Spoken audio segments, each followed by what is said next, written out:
ধূপ ধুনো জ্বালিয়ে তুই পুজো দিলি কাকে, বুঝলি না রে আসল ঠাকুর নিজের বাবা মাকে। বুঝলি না রে আসল ঠাকুর নিজের বাবা মাকে। ধূপ ধুনো জ্বালিয়ে তুই পুজো দিলি কাকে,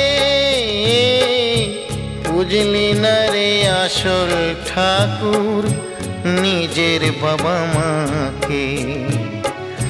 বুঝলি না রে আসল ঠাকুর নিজের বাবা মাকে।